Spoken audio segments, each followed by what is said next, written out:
부자와 거지 비유라는 제목으로 하나님의 말씀을 전할 때 크신 은혜가 있기를 축원합니다. 아멘.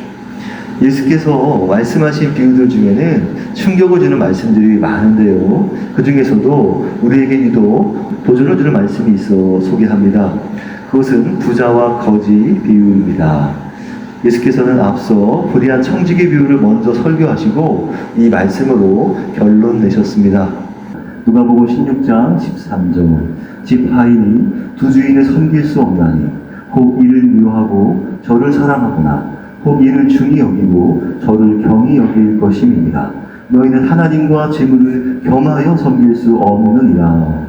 그러자 바리새인들이 예수께 조롱하듯 비웃은 것입니다. 그들이 비웃는 이유는 성경은 그들이 돈을 좋아하는 자들이라고 말씀하기 때문입니다. 예수의 말씀에 대놓고 비웃는 바리새인들을 향하여 예수께서는 구원과 재물에 관한 가르침을 하나 더 비유로 하신 것이 이 부자와 거지 비유입니다. 이 비유는 다른 비유들처럼 청중들에게 충격과 당혹감을 안겨주려고 하셨습니다. 예수께서는 하나님 나라를 그냥 전하시지 않고 청중들에게 굳이 하나님 나라를 비유로 이야기하신 이유가 뭘까요? 먼저는 가능한 한 하나님 나라를 쉽게 설명하고자 이야기 형식을 빌렸습니다. 하나님 나라를 날것으로 전하면 그게 무슨 말인지 못 알아듣고 소화하지 못하는 분들이 있을 수 있잖아요. 그런 이들을 위해 일종의 문학장치를 빌리신 것이고요. 둘째, 예수께서는 말씀을 듣고 싶어하는 사람들만을 상대로 말씀을 전하신 것은 아니잖아요. 거리에서, 해변에서, 산에서도 말씀을 전하시는 것이니 굳이 듣고 싶지 않은 사람들에게도 들려질 것이기에 그들에게 억지로 듣게 하지 않고 관심 있는 사람들만 듣도록 친절하게 비유 이야기를 하신 겁니다. 그 말씀 함께 풀이해 보겠습니다. 누가복음 16장 19절로 21절. 한 부자가 있어 자색 옷과 고운 베옷을 입고 날마다 호화롭게 즐기더라. 그런데 나사로라 이름하는 한 거지가 헌데투성이로 그의 대문 앞에서 벌어진 채 그 부자의 상에서 떨어지는 것으로 배불리려 하네. 심지어 개들이 와서 그 헌데를 핥더라. 한 부자가 있었는데요. 그는 아주 왕처럼 살았습니다. 당시 왕이나 귀족들만 입던 고급스러운 자주색 옷을 입었고 현지에서는 나지 않은 외제품 배옷도 입었습니다. 그는 날마다 호화롭고 사치하게 하루하루를 즐겼습니다. 자신을 위하여 잔치를 매일 벌인 것입니다. 그는 가족을 위하여 끼니를 벌거나 생계의 메인 사람이 아니라서 하루에 노동이 전혀 없었습니다. 그는 아마도 대지주였던 모양인지 조금도 땀 흘려 일할 필요가 없었던 사람이었습니다. 그와 반대로 그의 집 대문 앞에는 버려진 거지가 있었는데요. 그의 이름은 나사로입니다. 그는 이 부자와는 완전히 정반대의 삶을 사는 사람이었습니다. 그의 온몸에는 부스럼이나 상처가 나고 살갗이 헐어서 문드러지고 헌데의 투성이었습니다. 온몸은 아프고 병들어 제 몸 하나 가릴 수 없었고요. 어떤 일도 할 수가 없었기에 부자가 식탁에서 먹다 버린 것으로 배를 채우려 하였습니다. 오죽하면 길가에 개들이 와서 그 상처를 핥을 정도였으니 개들만이 나사로를 동정하는 유일한 덫이었습니다. 그는 극도로 배가 고팠고 끼니가 절박하였습니다. 나사로는 참으로 불쌍하고 애처롭고 안쓰러운 인생이었습니다. 대문 안에서는 부자가 먹고 또 먹고 또 먹으며 배 터지게 먹어댔지만 나사로는 부자의 상에서 떨어지는 음식 찌꺼기를 하나도 먹지 못했습니다. 왜요? 부자는 나사로가 먹을 만한 것을 단 하나도 남겨주지 않았기 때문입니다. 그리하여 나사로는 결국 그곳에서 굶주려 죽고 말았습니다. 그렇게 하여 모든 게 끝난 것처럼 보였습니다. 그런데요, 이야기는 끝나지 않았습니다. 대반전이 일어납니다. 누가복음 16장 22, 23절.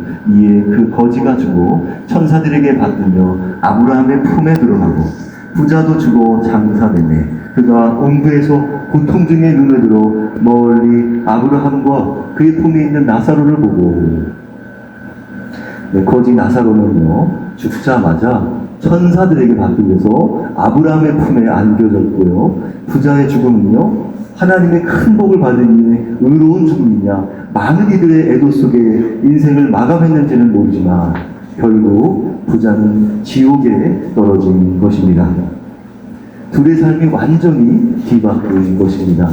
찢어지게 가난하여 장사도 못 치르고 남의 집 대문 앞에서 비참하게 부르짖으며 부고라다 줄여 죽은 나사로와는 달리 부자는 온갖 호사를 누리며 수많은 종객들의 애도 속에 장엄히 장사되었는지는 모르지만 눈을 떠보니 불사 어떻게 이럴 수가, 하나님께 청해받은 자신이 글쎄 천국이 아닌 불타는 지옥에 와 있는 겁니다. 자신은 그렇게 많은 재물로 하나님의 큰 복을 누린 이스라엘의 자손이요 선택받은 사람이라 여겼기에 마땅히 천국도 당연한 수순이라고 내 것이라고 여기지 않을 이유가 어디 있겠습니까? 누가복음 16장 23, 24절. 그가 음부에서 고통 중에 눈을 들어 멀리 아브라함과 그의 품에 있는 나사로를 보고 불러 이르되 아버지 아브라함이여 나를 긍휼히 여기사 나사로를 보내어 그 손가락 끝에 물을 찌고 내 혀를 서늘하게 하소서. 내가 이 불꽃 가운데서 괴로워하나이다. 부자는 지금 지옥에서 무척 고통스러워하고 있습니다.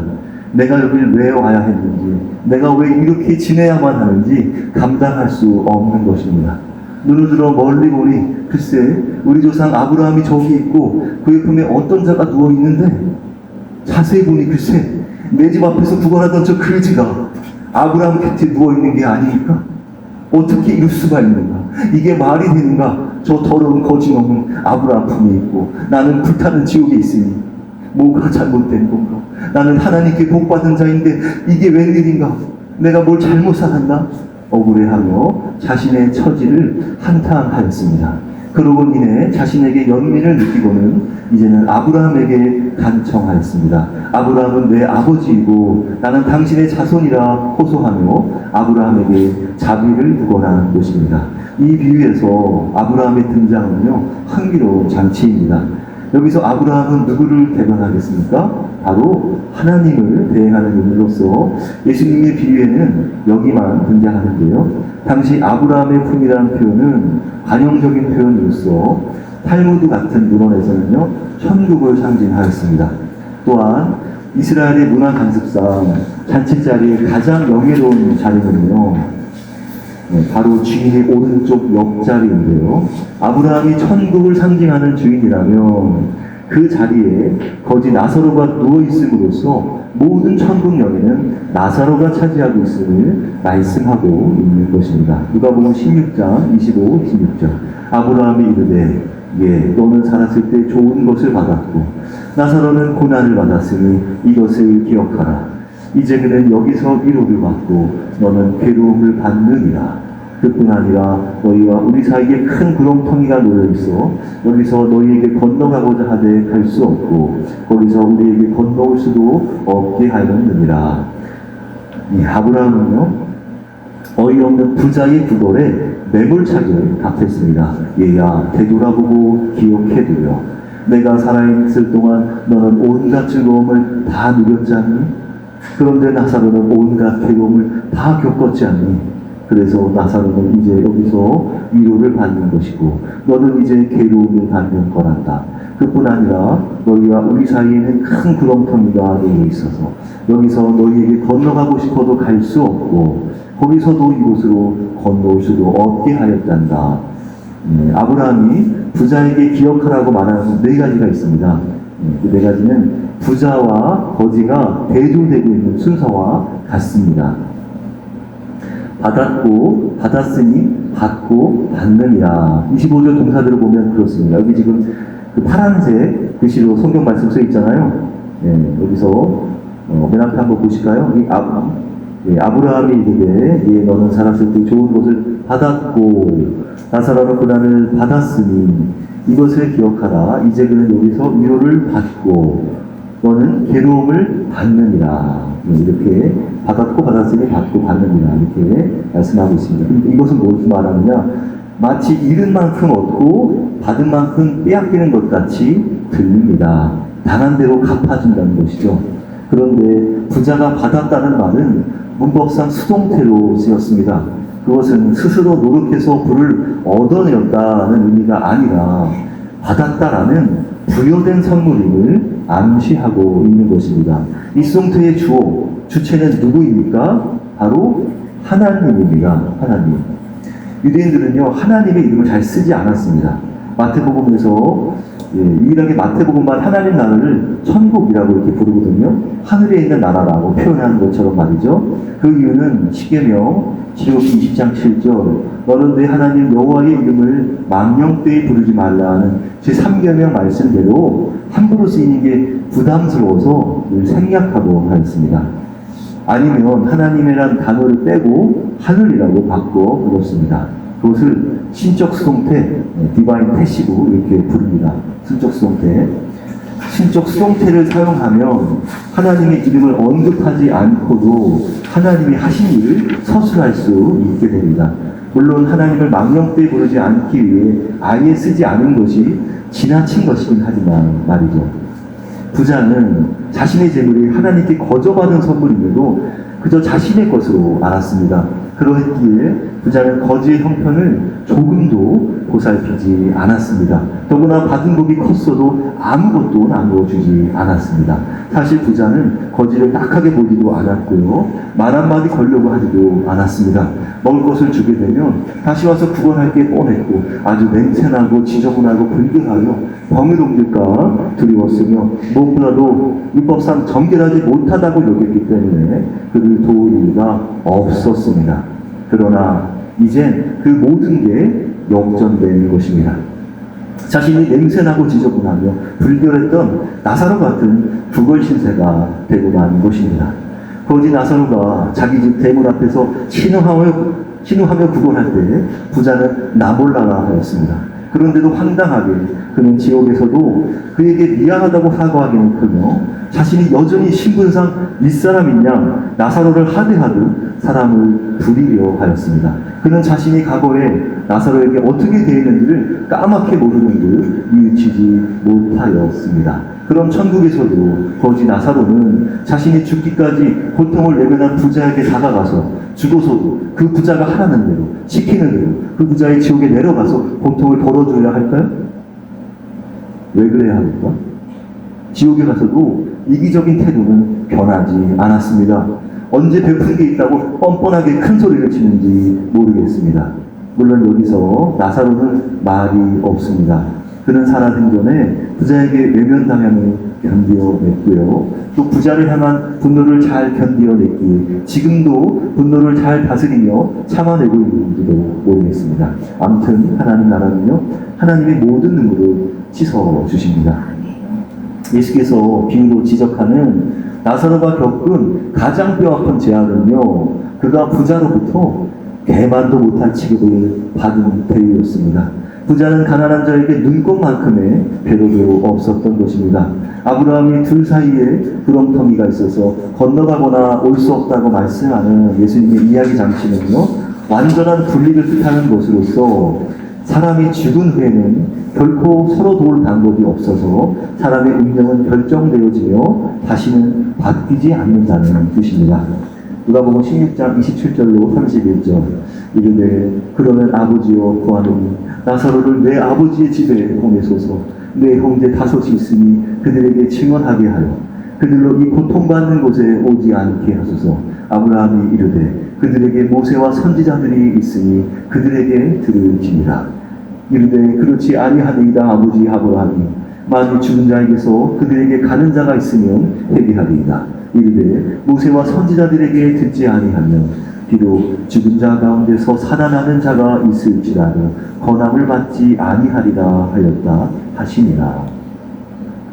부자는요, 이제 화제를 바꿔서 길을 쓰며 다시 한번 구걸하기를 마다하지 않았습니다. 그런데도 그의 머릿속에는 여전히 나사로보다 자신이 신분상 윗사람이라고 하는 잘못된 무엇이 계급적 가치관이 건재하고 있었습니다. 또다시 나사로를 시켜서 자신의 가족이 뜨거운 물에 타들어가는 이 고통받는 지옥에 오지 않도록 해달라는 것입니다. 자신이 지옥에 있으면서도 부자의 마음속에 나사로는 영원히 자신보다 못한 사람으로 시중이나 들 종으로 여기는 것입니다. 자신이 나사로보다 잘 살았다는 이유만으로 사람을 부리려 하는 것은 그에게는 하나님이 인생의 주인이 아니라 재물이 인생의 주인이기 때문이었습니다. 그러나 아브라함은 생전에 부자가 나사로를 거절했듯이 부자를 단호히 거절하였습니다. 아브라함은 부자에게 말하기를 그들에게는 모세와 선지자가 있으니 그들에게 들으라는 것입니다. 모세와 선지자는 늘 하나님의 말씀을 전한 자들이었는데요. 구약성경을 상징하기도 합니다. 예수께서 오신 당시에도 여전히 거리에서, 해당에서, 성전에서 성경은 하나님의 말씀으로 선포되고 낭독되었습니다. 그 성경에는 가난한 사람에게 자비와 긍휼을 베풀라고 명시하고 있습니다. 이스라엘의 전통 문화는 가난한 자를 돕는 구제와 자선을 하나님을 믿는 경건의 모본으로, 경건의 표상으로 여기고 있었던 것입니다. 그렇기에 그 부자의 살아있는 형제들은 그런 말씀을 들으려 했다면 얼마든지 들을 수 있었을 것입니다. 그런데 부자는 오히려 아버지라 부르는 아브라함의 말씀이 틀렸다면서 한 번 더 그걸로 호소하는데 부자는 모세와 선지자와 구약 성경의 설득력이 부족하다는 것입니다. 그러나 아브라함은 또 매몰차게 거절해 버렸습니다. 모세와 선지자들의 말에 귀 기울이지 않는다면 비록 죽은 사람이 다시 살아난다 해도 그들은 죽은 사람을 보고도 믿지 않을 것이라는 말씀입니다. 실제 그랬습니다. 예수께서는 눈먼 자와 기먹은 자, 못 걷는 자, 손 마른 자, 혈루증 여인과 중풍병자, 나병원 자, 38년 된 병자, 귀신 들린 자까지 할 것 없이 모든 병자들을 고치셨습니다. 가난한 자들을 먹이시고 소외받은 자들을 회복시키셨건만 하나님 율법의 소유자여 대변자여 이스라엘의 지식인이라 일컫는 바리새인들과 성전에서 하나님을 예배하며 이스라엘의 영적 아버지라 자처하는 사두개인들은요 모두 예수를 믿지 않았고요 도리어 예수를 시기하고 모함하며 죽이려 하였습니다. 이런 말씀이 있습니다. 요한복음 12장 10절 대제사장들이 나사로까지 죽이려고 모의하니 나사로 때문에 많은 유대인이 가서 예수를 믿음이로라. 부자의 말대로 실제 마르다와 마리아의 오빠 나사로를 다시 살아 돌아오게 했는데도 모든 사람들이 다시 살아 돌아온 나사로를 믿었습니까? 그를 살리신 예수 그리스도를 믿었습니까? 아니잖아요. 도리어 예수께서 나사로를 다시 살리셨을 때 이것을 본 유대 종교 지도자들의 많은 충격입니다. 요한복음 11장 47절로 49절 이에 대제사장들과 바리새인들이 공회를 모으고 이르되 이 사람이 많은 표적을 행하니 우리가 어떻게 하겠느냐 만일 그를 이대로 두면 모든 사람이 그를 믿을 것이요 그리고 로마인들이 와서 우리 땅과 민족을 빼앗아 가리라 하니 도리어 그를 내버려 두면 모든 사람이 그를 믿게 될 것이고 그런 로마인들이 이스라엘 땅에 쳐들어와 땅과 민족을 빼앗아 갈 것이라 말씀하지 않습니까? 더구나 대제사장 가야바는 이런 발언까지 서슴없이 합니다. 요한복음 11장 49절 50절 그 중에 한 사람 그 해의 대제사장인 가야바가 그들에게 말하되 너희가 아무것도 알지 못하는도다. 한 사람이 백성을 위하여 죽어서 온 민족이 망하지 않게 되는 것이 너희에게 지익한 줄을 생각하지 아니하는도다.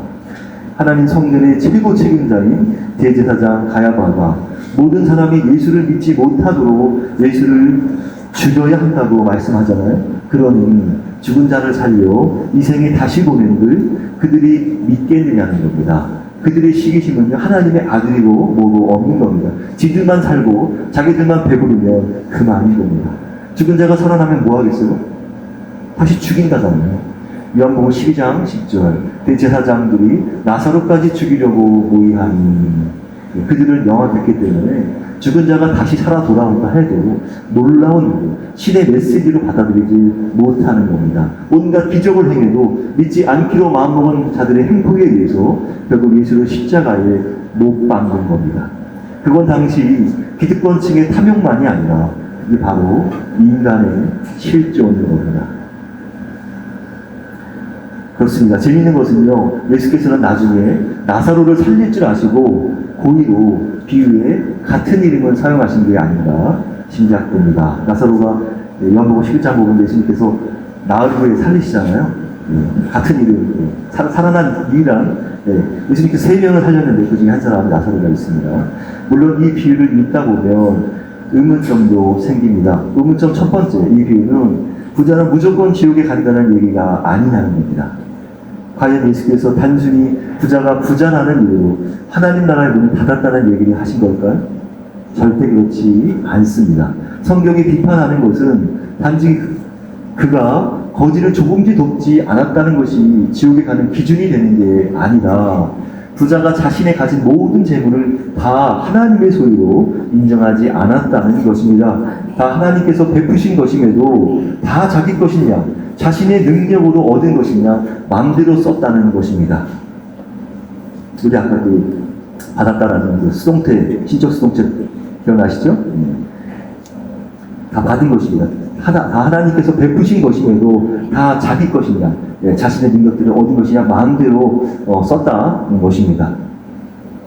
그런 반대로 하나님을 몰라도 가난한 자들에게 긍휼과 자비와 선행을 베풀기만 하면 무조건 하나님 나라에 들어간다는 이야기인가요? 그런 말씀도 아닙니다. 이 이야기 바탕에 있는 세계관은요, 구약 히브리 신앙과입니다.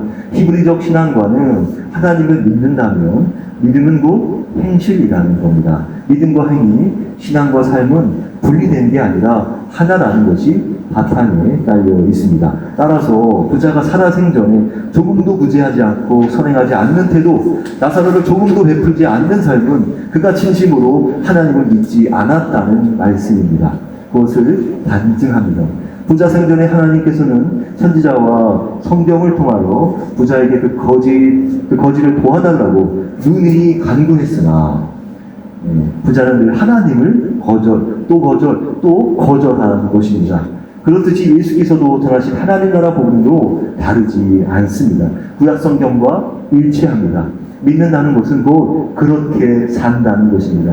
그래서 믿음과 행실은 한 몸인 것입니다. 그렇게 선행을 베풀지 않는 자는 그가 하나님을 안 믿는 자라는 말씀입니다. 자신을 다스리는 주인이 둘이 될 수 없으니 재물이 주님이 아니라 하나님을 주님으로 섬겨야 한다는 구약성경의 진리는 예수께서 전하시는 하나님 나라 복음에도 여전히 유효한 것입니다. 그들은 구약성경을 우습게 여겼기 때문에 예수의 말씀도 우습게 여긴 것입니다. 부자가 이웃 나사로를 사랑하지 않으면 하나님을 사랑하지 않은 것입니다. 부자는 대문 앞에서 배고픔으로 절망하며 굶주려 죽어가는 거지를 돕기 위해 어떠한 일도 하지 않았습니다. 그것은 그가 하나님의 말씀과는 무관하게 살고 있다는 것을 예수께서 짚어주시는 것입니다. 나사로는 매일 호사롭게 먹고 즐기는, 호화롭고 사치롭게 먹고 즐기는 부자에게서 어떠한 음식도 하다못해 음식 찌꺼기조차도 얻지 못하고 줄여 죽은 것입니다. 그는 하나님께 부르짖었으나 부자의 도움을 받지 못하고 결국 부자의 대문 앞에서 생을 마친 것입니다. 그가 하나님을 찾았음을 유일하게 알게 하는 단서가 있으니 그건 바로 그의 이름입니다. 나사로라는 뜻은요, 하나님이 도와주는 사람이란 뜻입니다. 여러분 그거 아십니까? 흥미로운 것은 나사로는 예수님의 비유 중에서 유일하게 사람 이름을 가진 인물도 등장했다는 것입니다. 다른 비유는 이름이 없어요. 하지만 주인공은 누구예요? 거지 나사로가 아닙니다. 초점은 부자거든요. 근데요, 이름이 없습니다. 이것은 무엇을 말합니까? 하나님의 안목을 드러내고 있습니다. 나사로와는 인격적인 관계가 있었기에 하나님께 그 이름이 나사로라 불려졌으나 부자와는 아무런 인격적인 관계가 없었으니 하나님도 그 이름을 모르신다는 것을 암시하는 것입니다. 구약성경은 이렇게 말씀합니다. 레위기 19장 9절 10절 너희가 너희의 땅에서 곡식을 거둘 때에 너는 단 모퉁이까지 다 거두지 말고 내 떨어진 이삭도 줍지 말며 내 포도원의 열매를 다 따지 말며 내 포도원에 떨어진 열매도 줍지 말고 가난한 사람과 거류민을 위하여 버려두라. 나는 너희 하나님 여호와이니라. 레위기 19장 18절 내 이웃 사랑하기를 내 자신과 같이 사랑하라. 신명기 15장 7절 가난한 형제가 너와 함께 거주하거든 그 가난한 형제에게 내 마음을 완악하게 하지 말고 내 손을 움켜쥐지 말고 반드시 내 손을 펴서 그에게 필요한 대로 쓸 것을 넉넉히 부어주라. 잠언 14장 31절 궁핍한 사람을 불쌍히 여기는 자는 주를 공경하는 자니라.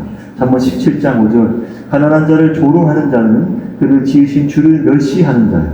잠언 19장 17절 가난한 자를 불쌍히 여기는 것은 여호와께 구워드리는 것이니 그의 선행을 그에게 갚아주시리라.